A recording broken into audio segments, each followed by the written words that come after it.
Hello, I'm Lisa Loomis, and I'm having a community conversation today at the Fayston Town Garage with Jared Cadwell, chairman of the Fayston Select Board, chair of the Fayston Select Board, I should say, and Stuart Hallstrom, Fayston Road Foreman. We're here to talk about the close quarters here at the Fayston Town Garage and to talk about potential plans for a new Fayston Town Garage. The Select Board has recently created a task force to study the issue, and so I thought it would be fun for your viewers to see what it's really like in this garage. Stuart, maybe you could tell us how carefully you have to park these 3 trucks. Well, they're real tight. That one's right tight against the wall. This one's hugging the back door and this wall, and then we got to squeeze a 3rd truck down the middle. Jared, how old is this building? We were trying to establish that earlier last week. I think we're over 60 years old. The original building where we're standing right now, then there was an add-on just below us here that we'll take a look at. And so when I came by last week or the week before, you were telling me that you needed to do a repair on the lift for the single axle, and to do so required, tell me about that. Yeah, we can't raise the bodies up to get the height so we can work on the trucks, and then we can't walk around them to actually visually look at everything and check to make sure everything's tight and to do your pre-trip and everything so we don't. So does that require moving the trucks out to Yes, work on them? we got to work. We usually got to pull 1 truck out to work on any of them. Or if you got to work underneath them, you got to pull them out and work on them outside because you got to raise the bodies. And when you're parking them, when your crew's bringing them in, do you visually guide each other in? You guys all do it? No, we all do it. We got it pretty much down. You're good with your mirrors. Yeah. Right. The driver's ed 101. Exactly. I would say graduate level drivers. Definitely, PhD. Yes, PhD in driving. So what do you think the time frame is for, I know you have a task force that plans to work. Can you tell Sure. us a little bit about that? Yes, well, we really have started to get the boots on the ground the last month or so with our task force, as you described, Lisa, and we intend to report out our preliminary findings at Town Meeting 2020, just to give taxpayers a sense of what the needs are and the case for a new building. So we are looking at having a so-called expert evaluate the current building and look at other buildings to compare and contrast and the cost and benefit of moving into a new building on this site. So step 1 is really looking at all the possibilities and then evaluate the best course of action after town meeting 2020. And I think, Stuart, you mentioned when I talked to you last, how much space you think you need? Or you would be. Yeah, well, we're looking at roughly 80 by 100.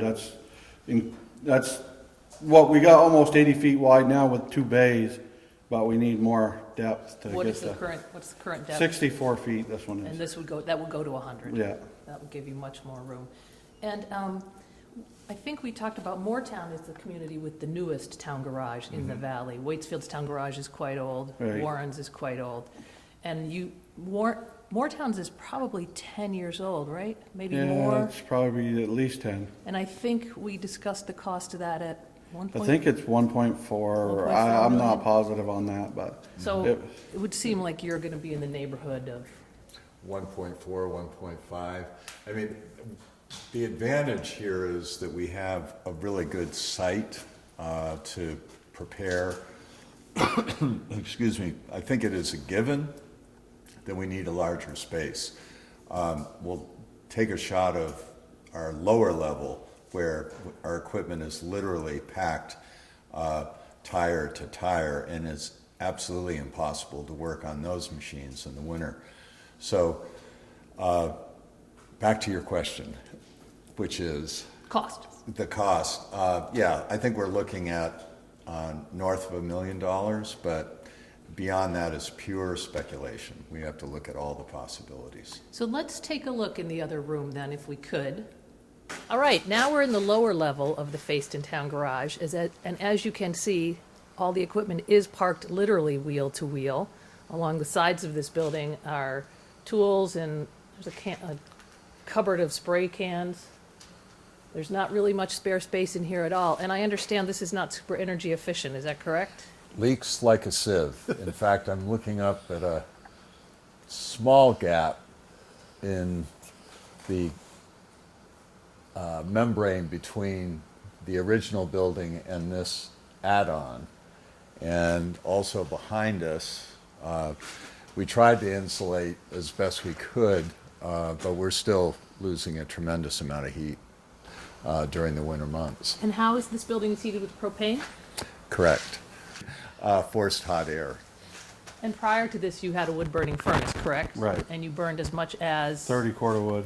30 cords of wood. So a new building at a minimum would help you create a smaller carbon footprint for Oh, your yeah. building. Absolutely. Right. And, you know, we're looking at all possibilities. One of them might be to use solar for at least a partial heat supplement for this building. So the idea would be to build a very energy efficient, equipment friendly building. Right, because I see there's no back door on this, so all this equipment has to come in and out the door that's to Jared's left. So all of this roadwork equipment has to be jiggered around, one pulled in, the other pulled out, Oh, yeah. every time you want to use them, in the summer as well? Yeah, well, yeah, a lot of times in the summer we don't. You just leave them out? Yeah, because it's sort of a, I pain can to see, put 'em in I- here. I can see that. so. All right, well, that's what I wanted our viewers to see. I wanted them to see this. And when you do build, it'll be one level. Correct.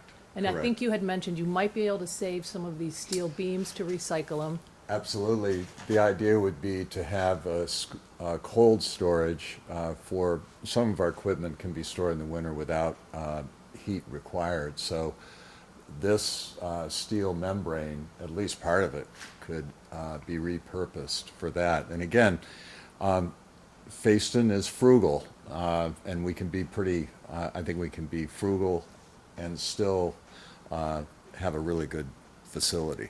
Well, think of the hours alone you're going to save if you could just park things easily, right? Reduced wages. All right. Jared and Stuart, thank you so much for coming out today. I'm Lisa Loomis with Mad River Valley TV's Community Conversation.